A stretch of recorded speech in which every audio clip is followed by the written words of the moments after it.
What's up, guys? It's Benny. We cannot carry on like this. There's something horrifically broken in American society. This is a Ukrainian refugee.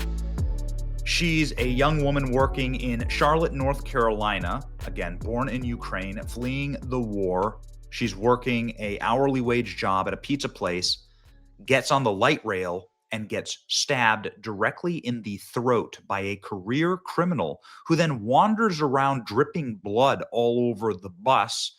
Nobody does anything as she bleeds out. An absolutely overwhelmingly horrifying and stunning video. This man has been incarcerated 14 different times. And now he's murdered. And all of it was preventable. All of it. Haunting video shows homeless ex-con allegedly kill Ukrainian refugee in North Carolina train.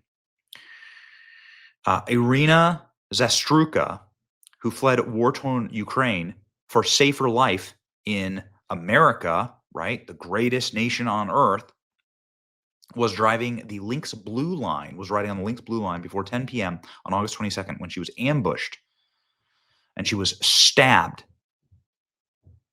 by a homeless ex-con. The surveillance video shows that Zastruka boarded the train in her pizzeria uniform, sitting on the phone, unaware of the danger behind her. 34-year-old DeCarlos Brown Jr. whips out a folding knife and lunges forward, stabbing her 3 times, at least once in the neck, police say. The chilling video then appears to show Brown walking through the rail car, stripping off his sweatshirt and waiting by the doors as passengers begin to notice blood dripping from him. She grabbed her neck as blood spilled onto the train floor, collapsed in the seat, and was pronounced dead by the light rail investigators. Police said Brown got off at the next stop. The folding knife later recovered near the platform. He was treated at a hospital for a cut on his hand, taken into custody for a murder charge. It took 6 minutes for police to respond, which noticed the transit security guards on the train. Brown, who has multiple arrests dating back to 2011, was charged with first-degree murder. His record includes larceny, robbery with a dangerous weapon, communicating threats, according to records, 14 different arrests. The suspect is homeless and once served 5-year prison for the robbery with a deadly weapon. Why is he out on the street?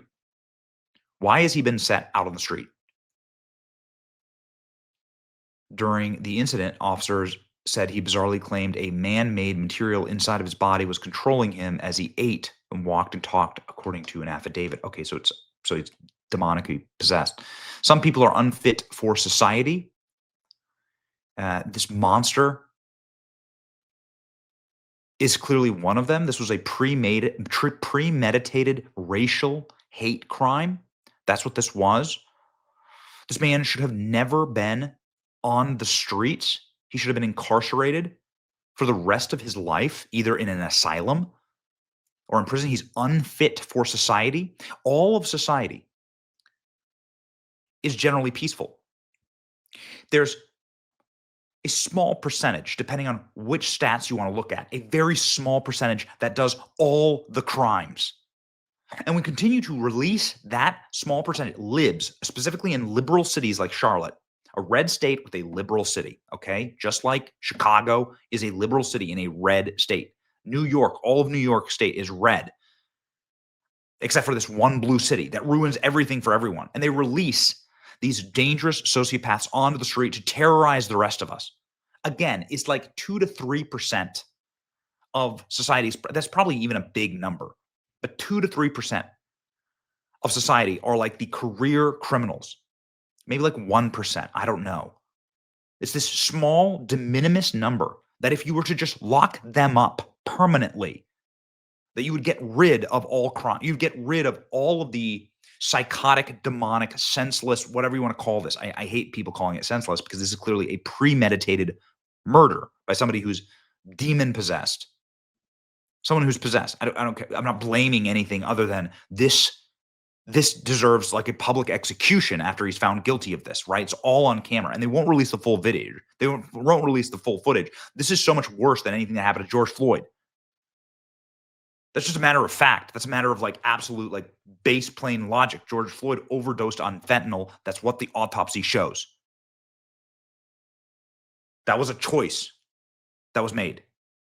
I'm angry about George Floyd. I'm angry that he was able to get his hands on fentanyl. I'm angry at the Communist Chinese Party in Mexico for smuggling the fentanyl in here. If you're looking for George Floyd's murderers, there they are.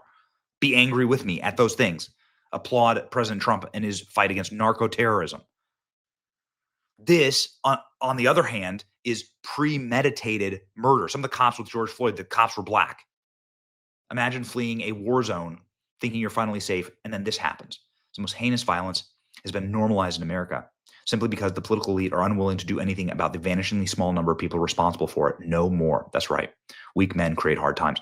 Sadly, she was safer in war-torn Ukraine than on a city bus in America. Oh, it's just, this man is just such a monster.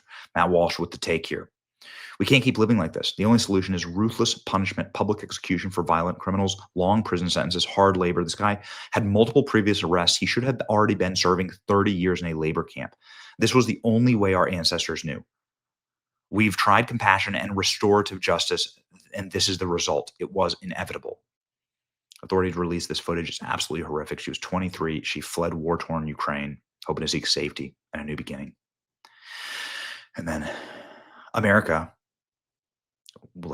failed her. This is where the death penalty should be immediate. The video tells us all that we need to know. That's exactly right. Instead, he'll probably spend the next 20 years appealing his death sentence, right? If he even gets one in North Carolina. Hey, Governor, care to comment on people being stabbed in the throat? No. The Democrats who run North Carolina won't say anything. It's a homeless career criminal. Is yet another example of why homelessness needs to be outlawed. It creates situations like this. That's exactly right. He also didn't pay the fare on the bus. So this is like why you crack down on crime, all crime. You crack down on petty crime because the petty crime leads to more crimes like this. He couldn't pay the fare to get on the bus. He shouldn't have been allowed on the bus. You can't pay the ticket. Get off the bus. Look at all these arrests. Like after this arrest right here, then that means like 30 years in a hard labor camp. That's what our ancestors used to do. That's exactly right. Walsh is exactly right. 14 times arrested and let go. I beg them to let him out just one more time.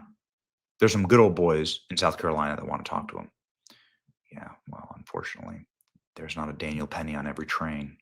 This is 1,000 times worse than what happened to George Floyd. That's exactly right. You're just sitting there minding her own business. She had no interaction with him whatsoever. The two didn't know each other. What compelled him to murder her? Well, we all know. We all know exactly what it was. We all know exactly what it was. She's a member of a group of people who are the most systematically oppressed and the single most systematically targeted and attacked group of people in the world. It is totally and completely permissible for this to happen. There won't be any outrage. There won't be any marches. There'll be nothing. The Ukrainian refugee flees the U.S., boards a train in Charlotte, North Carolina, sits down and is killed from behind for no apparent reason. And he's allowed to wander around with blood dripping from him. White supremacy is the number one threat facing America, says Joe Biden. Yeah. Okay. Then we get videos like this like once a week. Ukrainian refugees in the West stabbed to death, raped in Libya by a Libyan asylum seeker in Paris. 16-year-old Ukrainian girl pushed in front of a train by an Iraqi asylum seeker in Germany, died from her wounds. There's a reason why so many Ukrainian women decided to remain in Poland, Czechoslovakia, and Lithuania. That's exactly right. Career criminal, bouncing in and out of jail like a revolving door. Why would we let low-life scumbags like this on our street? Homelessness must be illegal. Homelessness must be illegal. That's the only recourse. They just did this in Washington, D.C. You're not allowed to be homeless in D.C. You're not allowed to live in a tent on the street. This is what it creates. It's documented history of multiple arrests dating back. Roaming the streets is infuriating. Why was he allowed to roam the streets? Why was he allowed to roam the streets? Why? Again, there's the breakdown, like Ukrainian refugees being attacked and stabbed, like almost by something that is more dangerous than the war in Ukraine, for sure. Goodness, it's enraging. Zero riots, zero looting, zero outrage, zero protest, and maybe that's a bad thing. Maybe there should be some protests, right?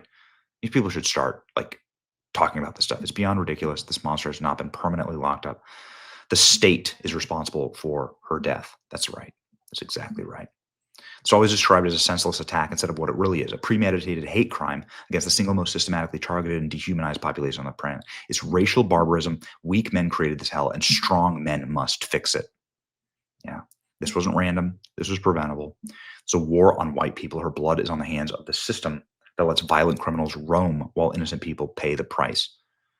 All of society is terrorized. Jesse Smollett's fake hate crime drew more media outrage than this. That's exactly correct. It's so enraging that the leaders of Charlotte now, the mayors of Charlotte, the feckless mayors of Charlotte, are just like saying, "Oh well, nothing to see here." This is the banger right here. Our society is held hostage by a teeny minority of violent, antisocial degenerates. What makes it all the more infuriating is that it doesn't have to be like this. We could have all of those criminals off the street permanently in the span of a few weeks if we just had the will. Time for the will. It's your boy Benny. Like, share, and subscribe. I'm very sorry for this person's family. We should have the will to fix our society. And this is how you fix it. You take like the 1% of career criminals off the street, and that solves an enormous amount of your crime. Pray for this latest family. See ya.